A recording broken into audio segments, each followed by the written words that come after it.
Well, good morning, everybody. My name is Chiara Marrapodi, and I'm your host here at Vino and Vision Coffee with the Coaches. I am so pleased to be here with you today, and thank you, Brenda and Stacy, for joining me this morning. Thank you, Chiara. Thank you, Chiara. It's nice to be here. It's wonderful to be together again. So, today we're going to be talking about aspiration, and I wanted to start the discussion off. Let's understand what aspiration is. It is the first inkling to aspire to move towards an initiative. Are inspired by ideas, by others, and it almost comes from nowhere, and yet it comes from somewhere, but it's intangible. And it's an aspiration based on who we are and what we already know about ourselves. However, I think often we stop here because when the impulse comes up with that initiation, because it is an initiation to explore, if we lack the self-confidence or resources to be able to follow through or explore it towards following through, then it tends to fall away, and we don't. So we crack the idea open and leave it unexplored. But aspiration is the first step to the new. Thank you for sharing that, Chiara. I would agree with that. I think their aspiration does start from within, and we can put up those mental blocks, those internal blocks that stop us from moving forward in the right mindset or the right attitude. But it starts from within. What is that inner man, that inner woman saying?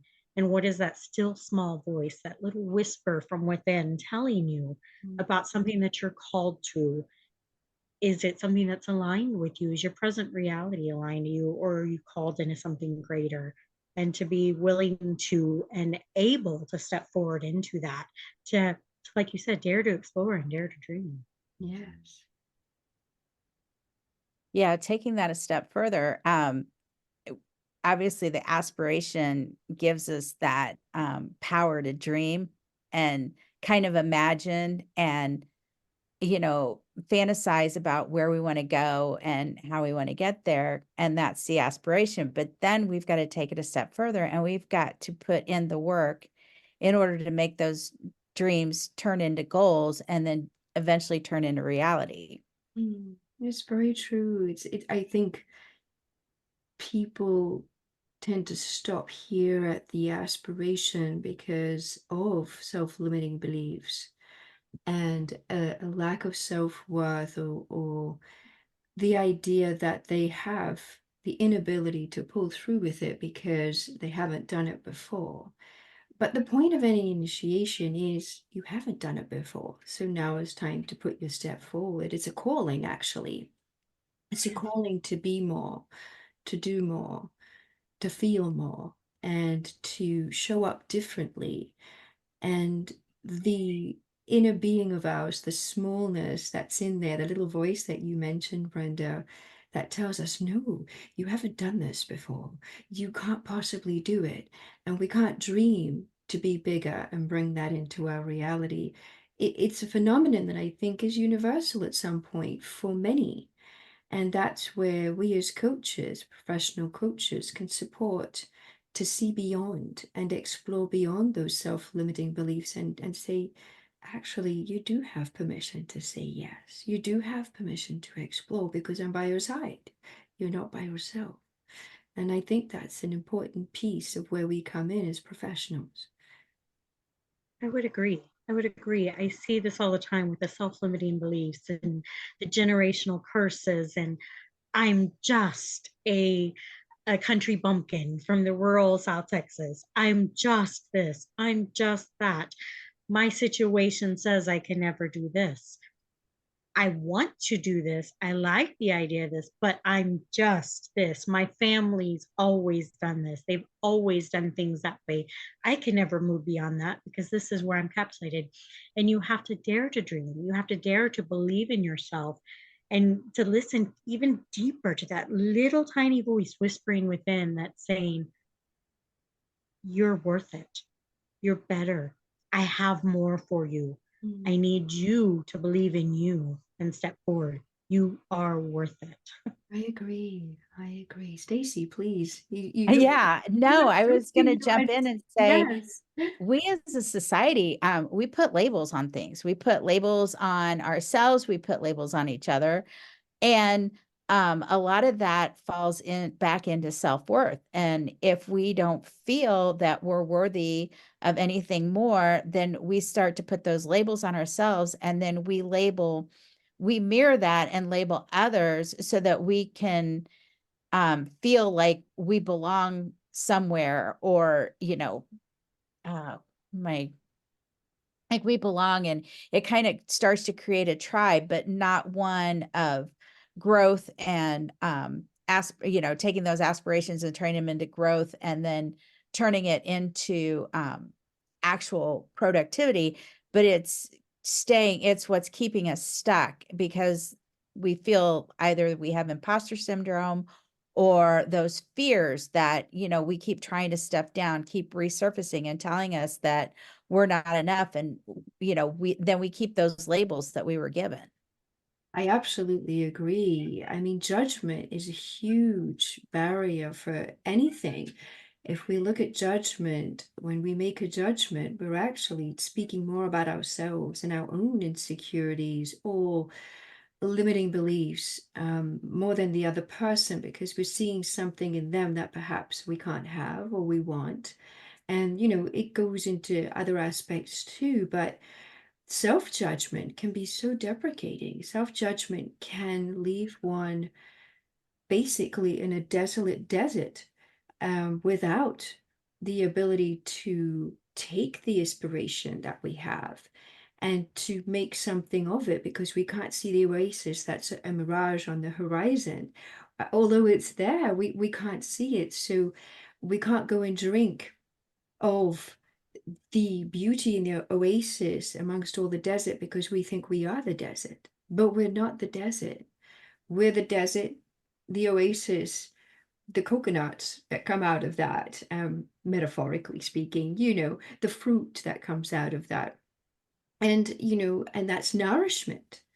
We know that nourishment comes from within. And when we're in that state of um, lack, or not being able to see ourselves any differently than who we are today, we forget that we're not static. The universe is ever growing, ever expanding, and so are we. But our minds keep us small. Our minds keep us in that limited space that all of us have been talking about. I love this conversation. I would agree with that because our minds do keep us stuck. You're right. Yes, And along with that self-judgment, I think that's where discernment comes in, to yes. be able to discern those opposing voices within us and listen to, Mm, where is my true self? Where am I really? And I think that's where we as professional coaches help with that and help with that journey, to be able to discern that and to give us the ability to say, okay, self, get out of the way.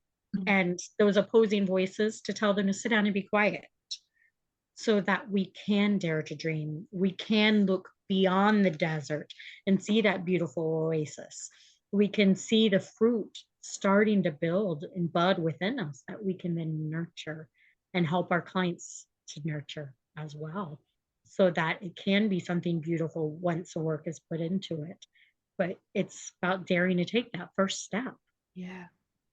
Right. And sometimes we all need a little assistance to take that first step. And that's why coaching is so important, and making sure that you have a person that you feel comfortable with, and that you can be open and honest with, so that we're able to help you move past those blocks and help you stay on track and help you reach those dreams and turn them into reality and turn it into that beautiful oasis in the middle of the desert. Yes. I agree with both of you. I feel that often what's important too is our inner circle and our outer circle. If we're surrounded by a circle that doesn't support growth but wants to keep us in the dynamic that they know that we were perhaps in the past, perhaps we were going through something, maybe there was a struggle, or maybe, there is a dynamic where this is your place, stay in your lane, which I've heard so many times from my clients, but I need to stay in my lane. I'm like, what lane is that? Can't you change lane?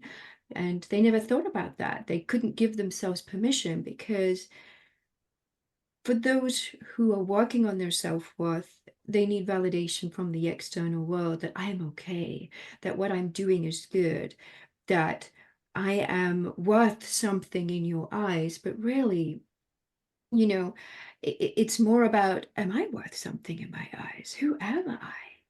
And why am I saying these things to myself and accepting less than, what I would be able to receive and give to myself, and go and drink of that oasis, go and drink the nourishment there?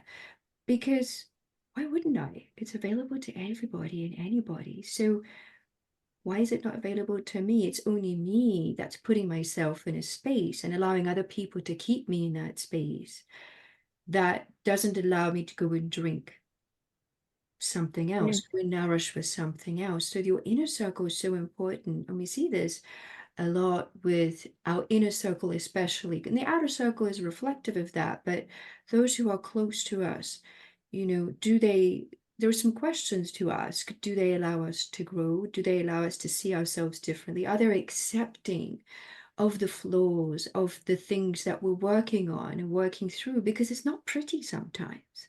When we're doing work with coaching, and helping our clients, it's not easy for them. But with tenacity, persistence, effort, and discipline and courage, the finding that oasis that was once a mirage is such an aspiration becoming into reality. So the dream went from something inside of me that was creative to something that I could bring to fruition. That is life changing, life Yeah, changing. I would agree on that. And, you know, there's this belief that about the power of your words. The Yeah. power of your words, you can speak life, you can speak death. There's so much power in the tongue. The tongue is mightier than any sword. And the Hebrews always had this belief that words create a ripple effect through time, that it affects one spoken word can affect everything. And so when you are telling yourself those words, I'm just this, I'm just that, you're creating that ripple effect within your own life. And the power of those words, if you learn to shift that and start speaking life to yourself, life or death, blessing or curses, you choose. So choose life, choose blessings, speak those blessings to yourself. And like you said, surround yourself with those who will speak life to you rather than speaking death and curses to you. And Yeah. rather than speak and holding you stuck, will allow you to fan the flames of that aspiration. That aspiration is that tiny little flame within. Mhm. Are your words and the words of the others around you going to turn that into a raging wildfire and set your soul on fire? Or are they going to start stomping on that flame? And being able to go to calmer waters Yeah. because you said Yeah. no. And those calmer waters are going to create a steady flame, a flame that is not just fired with the old, but has left the old behind in the ashes. That's so Yeah. powerful. I wanted to hold that. Go, Stacy. I know we're all going No, there. I no, love it. that was incredible. And I'm kind of gonna shift direction a little bit, but while Brenda was speaking about you know, the life versus death and bringing everything to life. And another common, I guess, fallacy that people tend to have is that they're living in scarcity or that they have a scarcity mindset and not realizing that the universe is plentiful. The universe does not shut off, but you've got to be willing to put in the effort and willing to put in the work in order to gather those fruits from the universe and create anything that your mind wants to create. And you're right. The harvest is what's coming to my mind. There's a time to pause, a time to wait, a time to contemplate, a time to incubate the aspiration that becomes inspired and to fan those flames with the correct resources.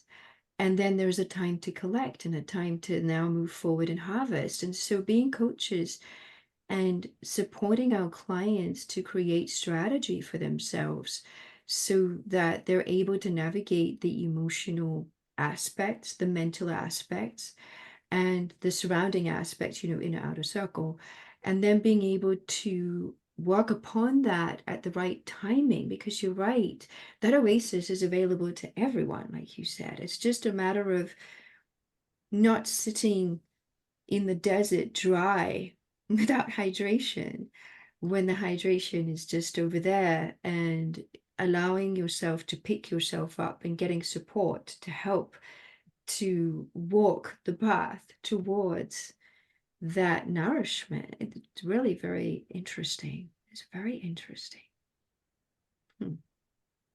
No, absolutely. There's an old story that I've heard that about a man that was stuck in floodwaters, Mm. and the floodwaters kept rising, and he was sitting on his roof, and he kept praying, God, why won't you rescue me from these floodwaters? And a boat comes along, and he says, no, no, no, no, it's okay. I'm waiting to be rescued. And they're like, get in the boat? No, no, no, it's okay. I'll be rescued. Don't worry. A helicopter comes along. No, no, no, no. I'm waiting to be rescued. Well, this keeps happening. And lo and behold, the man dies in the floodwaters and cries out, God, why didn't you rescue me? He says, I sent you a boat. I sent you a helicopter. Why didn't you get in them? So we have this aspiration. We move forward in this. But sometimes we need those resources. And sometimes those resources are sent because it all started with that flame from within. And because we dare to dream and we dare to move on and dare to hope. So do you grab a hold of it or not? Thank you for that. That's a wonderful story. And it's very much a teaching, because what I noticed about some of the threads in there that I'd like to pick up on is that it came in a way that he didn't think it would come.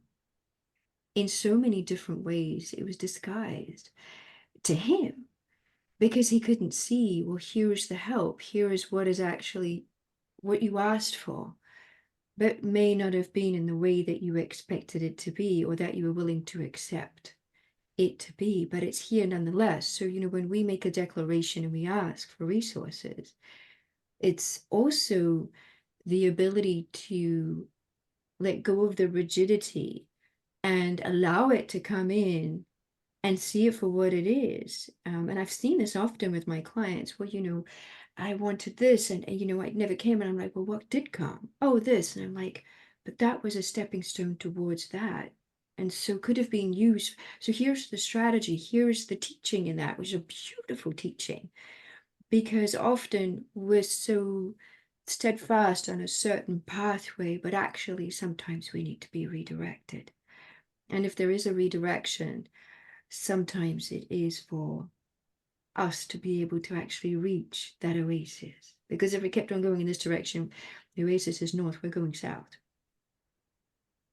We need to be open and receptive to all of the signs that are, instead of having a fixed mindset that it's supposed to look a certain way, a lot of times opportunities do not look the way that we expect them to look. Or they, like you said, they're a stepping stone to get to the next piece. And it doesn't always come all at once. It comes in small pieces to see if we're able to pick up on those pieces and move forward with them.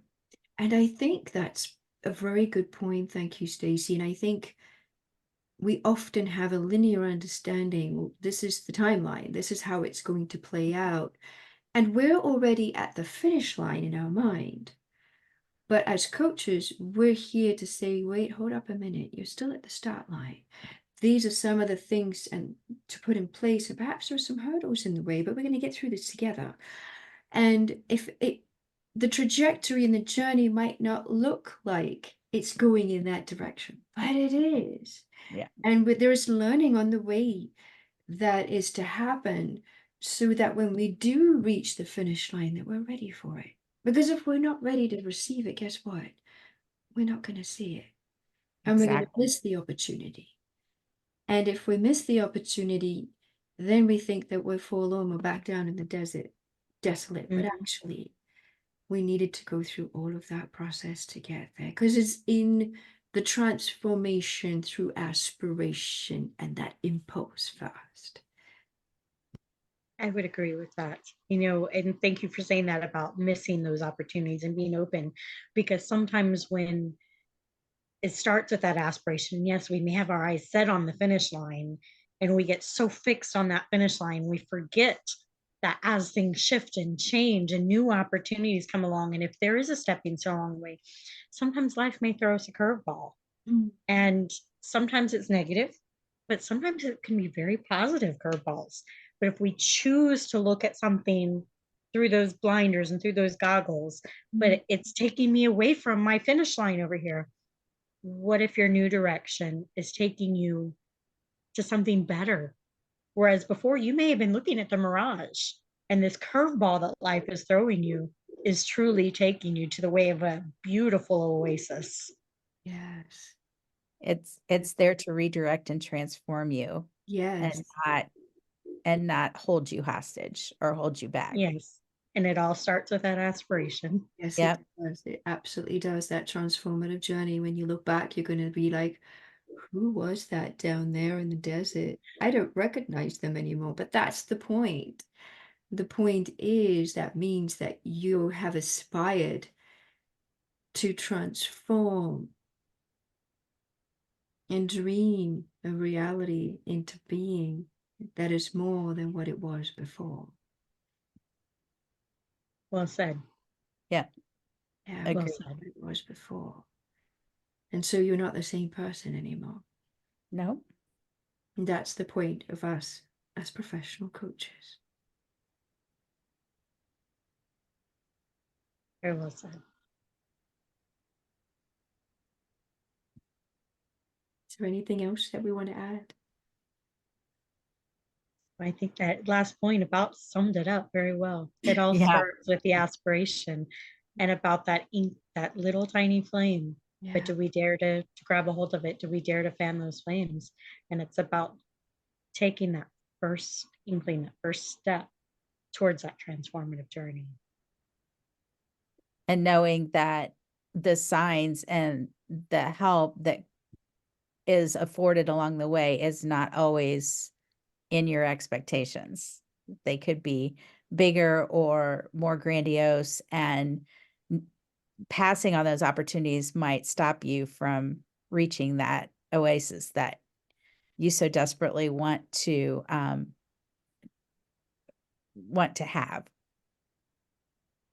I agree. On that note, I'd like to thank both of you so very much for being here with me. Thank Well, you. thank you, Chiara.